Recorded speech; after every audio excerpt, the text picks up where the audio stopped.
Isolation, a feeling of being alone or actually being alone, especially if that feeling comes with feelings of unhappiness.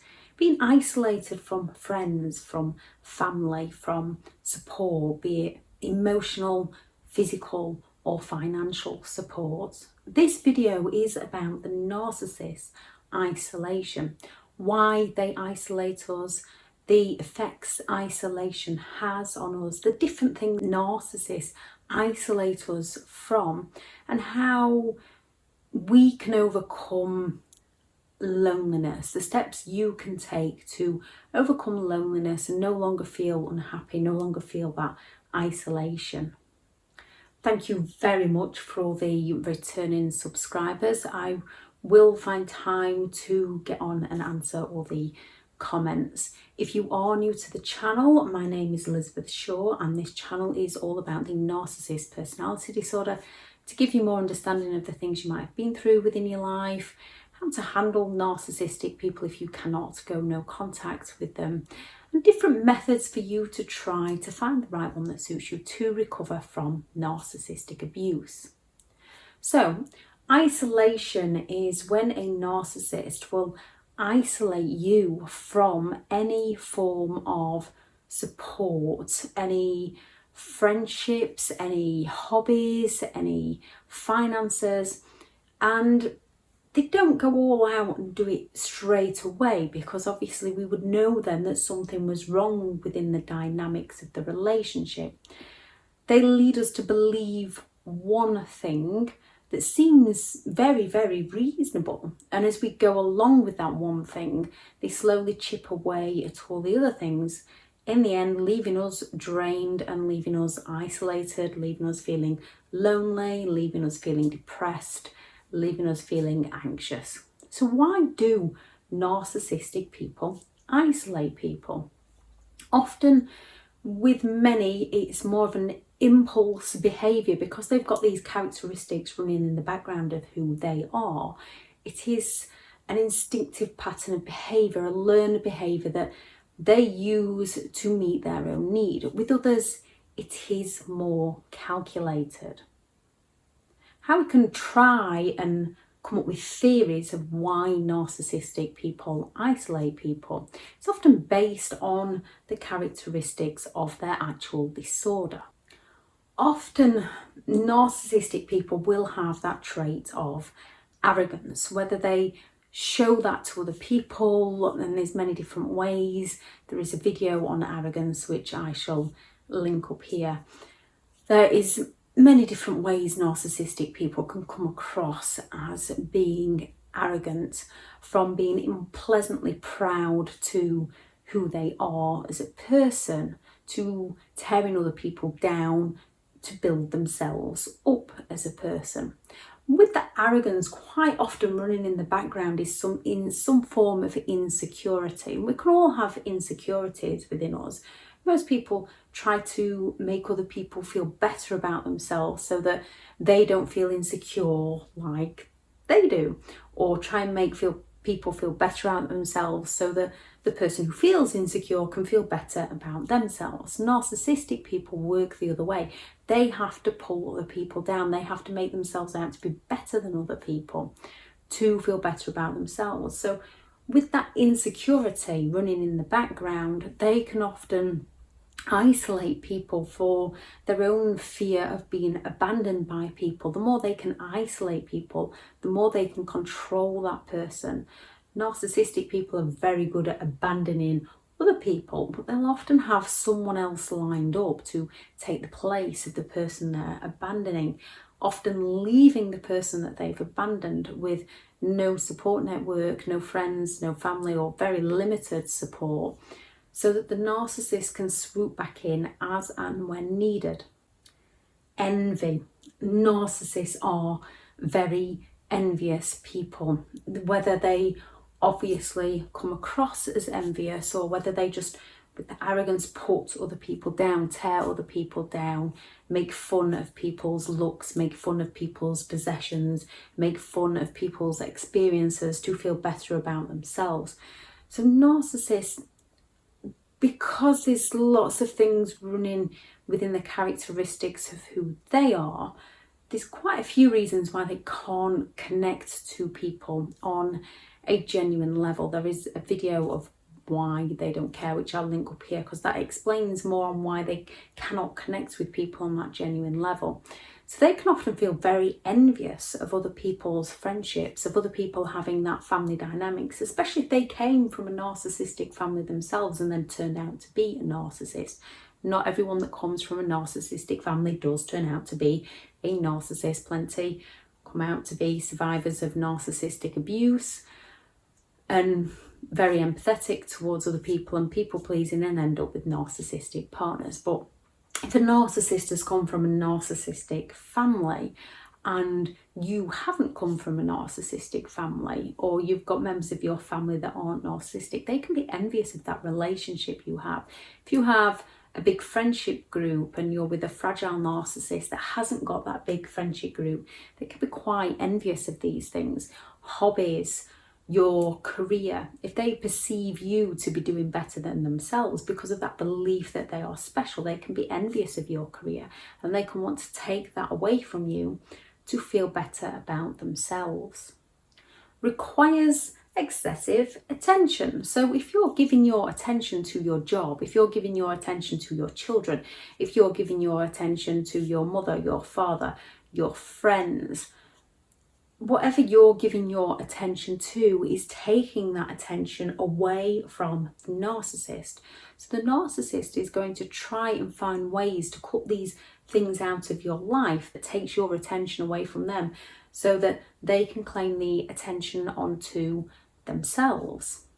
And they can often shower you with attention. They can shower you with those messages. They can start to phone you up to ask where you are. They might even want that video call to almost prove where you are, which in the beginning, because it's done quite slowly, it seems quite rational just to have a morning text from somebody or that good night text from somebody. So especially with the idolization and the love bombing phase, how they are pulling you into the relationship so quick, it can seem normal and people can message people a lot. But with a narcissist, there's always that hidden motive behind. So when they start wanting to FaceTime you while you're out and about, it's because they're checking where you are. And this can also then make you feel uncomfortable, which in one way stops you then from going out.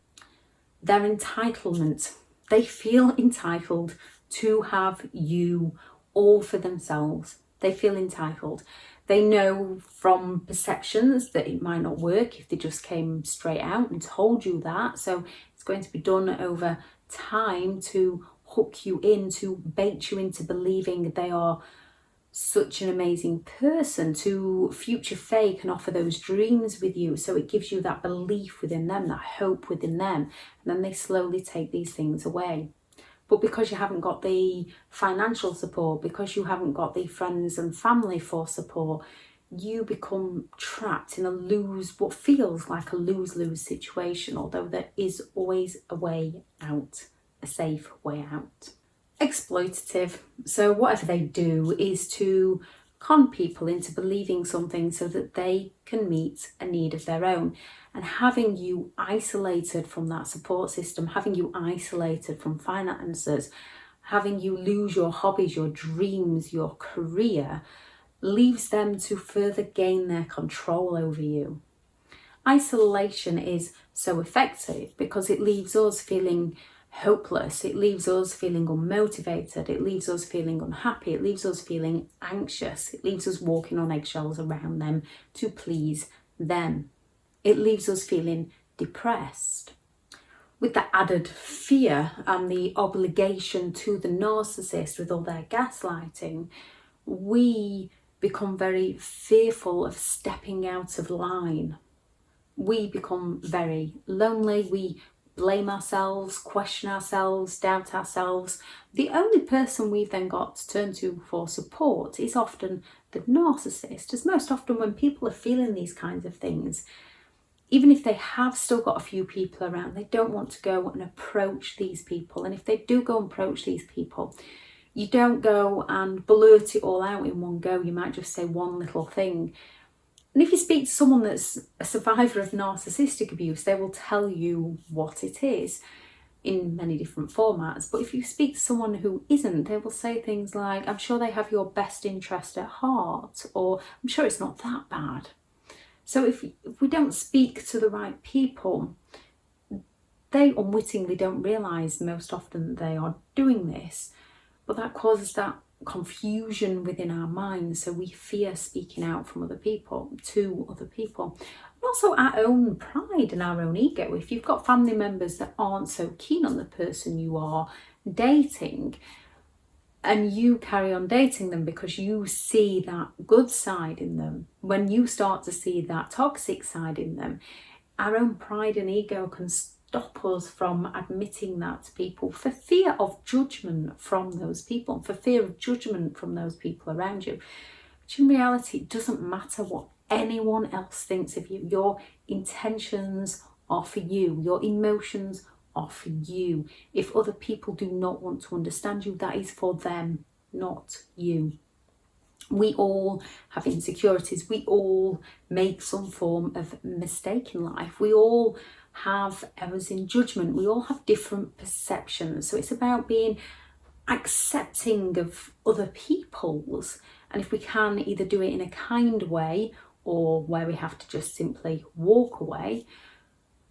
And if people don't want to be accepting of ours, then that is for them. So how do they isolate us? Future faking is a big one, when they will promise plans, grandiose plans of the future, often wanting to move you somewhere so that you are away from your normal surroundings. But they won't just up and move you. They will explain why this life will be so much better for you. They con you into believing their version of reality so that you end up moving to where they want. Because people do move in life, it seems like a normal step to take. Yet with a narcissist, you have to be careful. You have to look at their background history. You have to look at their past relationships, who they are as a person. Do their words match their actions? Or they can try and convince you to stop work, but they will do it in a way of, because they know you care. So they might have some grandiose fantasies of what kind of career they want, but they'll not work for that career. They will sell you the ideal of that career and sell you, if you can stay and look after me, if you can just bear with me while I do this course, while I do that, while I do the other. So they get you to stop working to support them, but they never deliver what they said. Or they'll have some form of jealousy towards the people that you work with. They'll invalidate the clothes you wear to go to work. They will do subtle things and they will do obvious things to make it difficult for you to go out to work. If you've got children, they'll opt out on the childcare at the last minute. They'll claim to have the childcare sorted, and then at the last minute they'll not, so that you're forever phoning in sick. You're forever phoning in saying that you haven't got the childcare availability. They find ways to get you to leave your career so that they can then further their financial control over you, isolating you from financial support. And there's many ways. I shall add the video of financial abuse, because there's many ways a narcissist will isolate you from finances. Hobbies. They isolate you from your hobbies. Things like starting conflict or drama or chaos or arguments before or after you come home. That where they want to phone you while you're out. They will start acting jealous towards how you're dressing when you're going out, questioning who you are with. They find lots of different things to cause that tension within the relationship, so that you begin to fawn to their demands and slowly stop going out for fear of reactions from them, walking on eggshells to please them, not realising that it's harming you. So you become isolated from your hobbies and your friends that you do those hobbies with. Friends, they isolate you from friends, and they do this in many different methods. They will either keep you that busy that you can't see your friends, they cause that drama so you don't want to go out with friends, they phone you up constantly while you are out with friends, they accuse you of being with people you're not with, they accuse that friend of saying something behind your back, they accuse that friend of not having your best interests at heart. They will do whatever they can to divide that friendship up, to isolate you from that support. The same with family, they isolate you from your family. They can say that your family interfere too much, which can be confusing, because if the narcissist comes from a narcissistic family, the narcissistic family can interfere too much. If you bring that up though, you'll not get listened to, but they will happily talk about how your family interfere too much to divide you from your family and from that support network, move you away from family and friends. If they don't move you away, when family and friends come round, they can make family and friends feel extremely uncomfortable. Some have been known to, when family or friends come round, just pick up the children, or if you haven't got children, just walk out of the house rather abruptly, rather rudely, or they'll just sit and stare at the TV and ignore everybody, or just wander into a different room, or start slamming some doors, just making the atmosphere very off within the house, making people feel unwelcome, making people feel uncomfortable within the environment of the home, so that people end up stopping coming round to see you because of how the narcissist behaves when they do. They isolate you from all forms of relationships, friends, families, partners, siblings, mums, dads, whoever they can isolate you from, they will try to find a way to isolate you from that person. Even down to just draining you, just taking up so much of your time so that you don't have time for other people. Or the method of divide and conquer, where they will break relationships down between people, where they play the puppet master and cause that division between people. And the narcissist is often the one that everyone goes to get the false information that the narcissist is feeding them, the form of triangulation, where they are playing people off against each other. They can make up outright lies. They can say something that the narcissist actually feels about that person to that person, but like you said it, and then they can get the reaction from that person and tell you what that person said about you, which is then kind of a truth because they've said it, not realizing they were baited into the situation. Once they get your response, they then go back to that response, and then it can actually turn into the fact that you are saying these things about each other, not realizing that the source of the problem came from the narcissist in the first place. And then you get to a point where neither one can really make it up to each other, because you have hurt each other's feelings because the narcissist is playing that puppet master. The golden person, where they will raise someone up so high, they will talk highly of that person in front of other people, often causing jealousy within other people. And they will play on that jealousy. They will, if someone is insecure about something, they will go all out to make somebody else the golden person. They will go all about that quality within that golden person in front of the person who's insecure, to provoke those feelings of jealousy, and the way they talk to the two different people to make somebody jealous of that person, to start dividing people. Or they'll have that scapegoat where they pin the blame all on that one person, so that person feels the shame, that person gets all the narcissist projection, that person gets all the narcissist blame. They will be intimidating, they will be mocking the scapegoat, and they will often gain an army of enablers or flying monkeys to join in through fear of reactions from the narcissist if they don't join in. Again, dividing people up so that the golden person and the scapegoat person feel unable to talk to each other to see what is actually truly happening within the dynamics of the relationship. parents do it to a child, isolating them from the other parent. They can buy them something and say, oh, don't tell your other parent, they wouldn't approve, or you know I love you more than your other parent does. Things like that, so that the child feels unable to speak to their other parent about stuff that's being said. So the child questions the love the other parent has for them, because usually the dominant one, the controlling one, the one that instills that fear, that then also offers those reinforcements of the idolization and love bombing of the child tends to turn more towards that parent than the parent that has empathy, that is being nice, that is being genuine. They can isolate you from having your own voice, from that feeling of anxiety, from the feeling of being misunderstood, from the feelings of shame, from the fear of speaking up for the things that you would like to do, the fear of speaking up about stuff they've said or things that's happened, being gaslighted, the silent treatments, the invalidation of who you are as a person. You become isolated from having your own voice, and fear speaking up for yourself, and fear speaking up to other people, and you are isolated from having your own voice. Dreams, they isolate you from your dreams.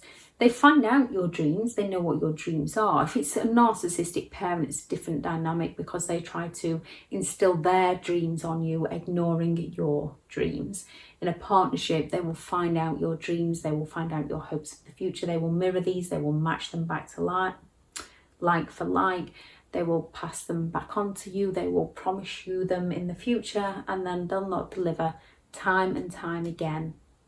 And when we lose our dreams, when we lose our passion, we then start to lose our hope. We can keep our hope within that person, because that person can offer those intermittent reinforcements of, if you, I will. So we keep clinging on to the hope that they will. There's lots of reasons people stay in the dynamics of this relationship. It's not, you just don't see what's happening to you while you're in the time. And there's so much things running in the background, from isolation, obligation, fear, guilt, that it's not straight cut. But when we slowly start to lose our dreams, because they constantly give us that hope, because we are feeling hopeless, we have lost our passion, we have lost our growth, we never seem to grow within the relationship, it always cycles back round to the beginning, because we're feeling anxious, because we're feeling depressed, because they're saying we are crazy. We're the ones that blame it on ourselves and then try to please them to gain those dreams back, not realizing that with them, without a passion, we are slowly decaying, we are slowly dying as who we are as a person, trying to please the very person that's making us feel so lonely, that's making us feel so isolated, that's making us feel so anxious. As we have no one to talk to for validation other than the narcissist, who will invalidate our feelings. So you become trapped within that cycle until you start to see glimpses of what's happening and find a safe way out. We can also become trapped in, because the narcissist will say things like, you'll never find someone like me. We can become, and the financial, because they have financial control of the relationship, we can almost talk to ourselves in a way that we feel unable to be able to escape that relationship, and we have to shift that perceptive. We have to shift that perception to the fact that we can. We have to look at people that have escaped to see that it is possible, and we have to talk to ourselves in the fact that we might be in that situation now, but we are working on a way out and finding those steps to get out of the relationship. They isolate us from our reality. They gaslight us with so many manipulative methods. That didn't happen. I never said that. You're too sensitive. You're jealous. Lots of different ways, lots of different gaslighting phrases. If only you, I'm sorry. If you, so many gaslighting phrases that they steal our reality. They isolate us from seeing what is actually happening on the bigger picture. They distract us from the truth. They isolate us from the truth. So it becomes increasingly difficult to see what's happening, but you do get those glimpses and you will find a way out. Loneliness, things you can do to overcome loneliness. Start practicing self-kindness. Start looking at the things you enjoy doing. Start trying to enjoy that time with yourself. Start trying to enjoy the things that you enjoy doing. Looking at old hobbies, seeing if you can pick those back up, or finding new hobbies, finding things to keep you busy. Not too busy that you're escaping reality and escaping your emotions, but things where you can pick up some form of passion within the things that you enjoy doing for you. Lots of self-care. Look at how you are talking to yourself and make sure it's in a positive manner to give you the hope, to give you the vision, to find ways to move forward. Creating a vision board is very good for this, because it gives you, that's something to look at, things to inspire you to work, to get out of bed in the morning, to start putting those socks on and those shoes on, and obviously you need to get dressed properly first, but start going out of that door again and start making life happen for you rather than believing that life is happening to you. When we're stuck in that belief that life is happening to us, we become trapped within that belief. When we start believing that we can make life work for us, we start finding ways for life to work for us. And then when bad moments happen, we can find the coping techniques to manage the stresses, because life is stressful at times. Just because you heal from a narcissistic relationship doesn't mean things aren't going to come out the corner and knock you into the middle of next week without you even realising. Finding those coping mechanisms to see you through, seeing when you've had bad moments in the past and made it through, can help you make it through that moment in that present time, knowing that these things don't stay forever. Yes, it can be incredibly painful, but we can always find a way. Finding the right support for you. Get online. Some people can listen to lots of different YouTube videos and that can help them through, but then there's plenty of amazing people out there giving great advice. Listen to the advice that works for you and leave the advice that doesn't. Find those that help you as an individual. Some people need to find the right therapist. If you go to a therapist and something doesn't feel right, you are paying them, most often you are paying them your money. So if you're not happy in the dynamics of the relationship with that therapist, find another one. You are allowed to find the therapist that you feel comfortable with. It is vital you feel comfortable with the therapist, the counsellor, the coach, regardless of who they are. You need to feel comfortable with them. Online support groups. Yes, you're going to get people in there that are struggling from PTSD, that might snap at people or try and defend themselves to people, not realising that they're invalidating that other person. Yes, you might get a few narcissistic people in there. Step away. If you cannot comment with kindness, don't comment at all. Reaching out to old family and friends that you might have been isolated from, especially those that tried to warn you. They tried to warn you because they had your best interests at heart. So more often than not, they will be there for you. Yes, it's difficult and it can be hard plucking up the courage to speak to people that you haven't spoken to for a long time. Most of these people are forgiving people.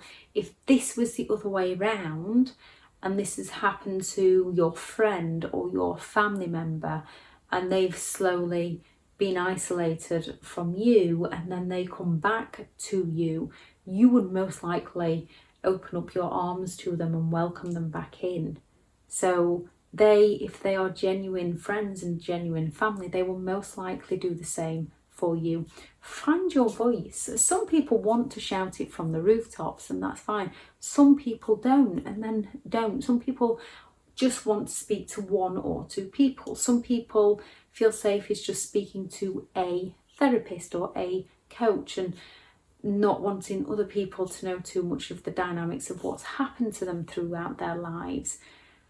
Because yes, not everybody is going to be there for you, and some people will gossip, and if they want to gossip, that's on them, because they will not be perfect either. Nobody is perfect. So when we stop judging other people, when we stop putting other people down, because even if you are not on the personality disorder, people can have that moment where they gossip about somebody else and quite often regret it. And it's usually within a narcissistic circle, so the narcissist is feeding everybody that little bit of information. But most people, sorry, it might not always be in a narcissistic situation, most people can gossip at some point or another within their lives. And it does not make them a bad person. It just means they did something that they regret, learn from, and will not do it again.